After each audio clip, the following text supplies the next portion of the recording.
Hello guys, welcome to our English talk show again. Today we are really privileged to have invited the prominent Chinese novelist, Miss Yan Geling, to be on our show. Hi, Miss. Hi. Welcome to our talk show. It's a real very pleasure honored to be on your talk show. The honor is all ours. Yeah, could you first please say hi to your audience? Hi friends. Hi readers. Excellent. You know, as a prominent writer, can you share your experience with us? Usually, where do you get inspiration for your writings from? I'm a good listener to people's stories. I have many friends who like to tell me their experiences that sound very mundane, but I can always find some interesting details and some funny stuff, absurdity, and I think to have a very sympathetic ear is very important for a novelist. Mm-hmm. And because we say sympathetic is that you can co-feel with your friends who tell you their experience stories. Yeah, their hurts, their confusions. Mm-hmm. Yeah, their especially when they are emigrated to different countries. Mm-hmm. And they feel displaced. Mm-hmm. And they feel alienated and cannot get assimilated. So mm-hmm. It's all the stories actually. After I came to the United States. Mm-hmm. And went to get my graduate school degree. Mm-hmm. I had this similar experience? No, I had this great wave of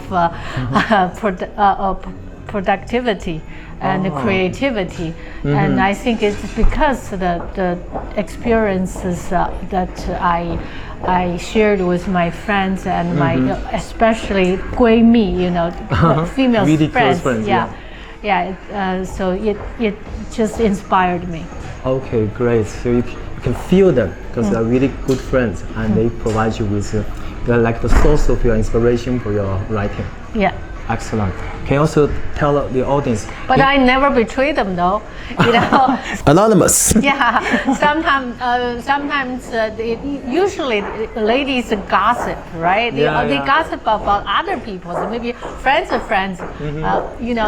Or it's common. Yeah. So they like to talk about their friends or their family.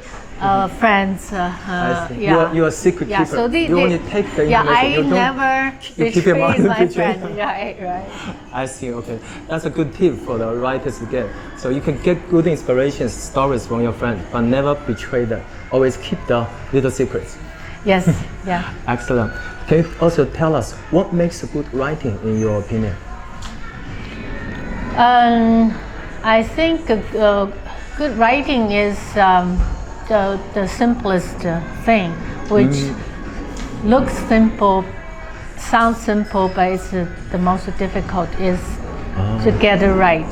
To get it right. Easy. It's not the flowery. It's not fancy words and big words. That normal people don't use any. It's pedantic words, and it's not that. It's just the words, the syntax is the most right, the most accurate. The most appropriate one. Yeah. So sometimes to use simple words to express profound idea, it's a real skill. Mm-hmm. Not everyone can grasp, can have. Yeah. We have seen many of your famous novelists that got adapted into movies, TV series. Now, there must be so many proud moments in your life. Can you share with your audience what has been your proudest moment in your life?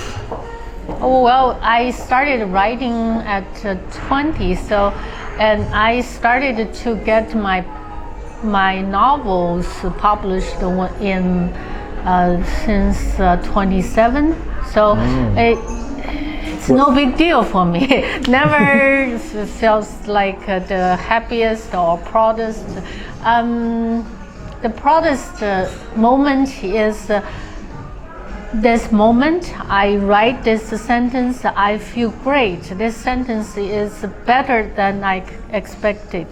So this is my happiest and proudest the moment. Yeah. So this is my holiday, and I would give myself a little treat. Or yeah. So when such a sentence is created, you then give a prize to yourself. Yeah. It come back to surprise me. You know, you surprise yourself. Yeah. Wow, excellent. Do you still remember in the first place, and when and on what occasion did you find your calling for writing, or your passion for writing? How did that happen? I think it's because of my genes. In your genes. My father was a writer and also a painter, and so I think mostly his library nurtured me, and the way of his life and his expressions nurtured me, not consciously but subconsciously. So I had the most freedom, more freedom than normal children to wander in his library. So he didn't prevent me from reading anything. Yes. So you could indulge yourself in reading. Yeah. Well, you know, something that they considered erotica, right? So, but my father gave me free rein. Total freedom. Yeah, total freedom. And he himself is also a free thinker. He always doubts. You know, he always has doubts, and then critical thinking. Yeah. And so I think that is the most important quality and legacy that I had from my father. He didn't think I would be a writer because I used to be a performer. I used to be a dancer. So nobody thought I would become one day a writer. And it was very unexpected. Unexpectedly, you discovered your multiple talents, not just in acting, but in writing as well. I was an awful actress, dancer. I was nervous. I was, I felt like, you were, you don't have much freedom. You don't really, I think my brain is much richer, when you're writing. Is to express myself, whereas my limbs and my body is limited because I didn't think I was the cut for dancing. I loved the dancing. I loved all forms of art. Like I danced, so I could whole bodily enjoy music. So so you got a really artistic qualifications in you, and the best calling, the best quality you find in yourself is in the writing, in the field of writing. Right. Yeah. I don't know. Maybe I could be a good scientist too, because I like experiments in many things, but I didn't have that background. My family wasn't. I see. That can make maybe a different area that will surprise you in the future. I don't know. It's too late. Many audience they look up at you at the role models. Many audience also youngsters. Any suggestions you can give to them if they also want to become a good writer, successful writer as you?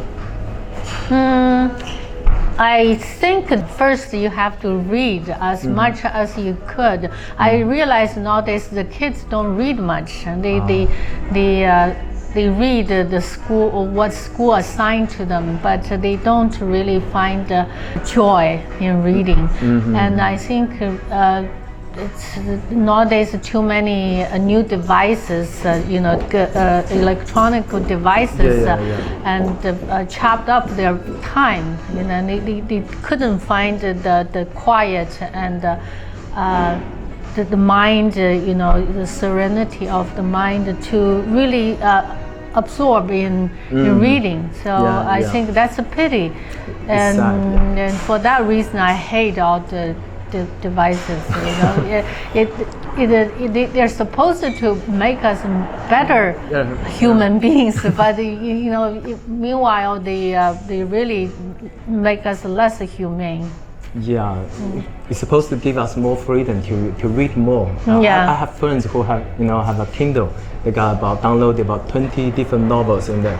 But over a year, they never finish one single novel from reading from Kindle. Yeah. Remember what Ms. Yan Geling told us, you have to really absorb yourself in the writing and read a lot and really enjoy what you read. Okay, thank you so much for taking the interview. It's a real honor. I'm very happy to be interviewed by you. Before we finish, Javier, any other words you may want to say to the audience? And I think you just do things to follow your heart, and also to not to do things half-hearted. Do it wholeheartedly. Yes. So this is I've done 2 things: dancing for 8 years, and the rest of my life I devoted to writing. So I think this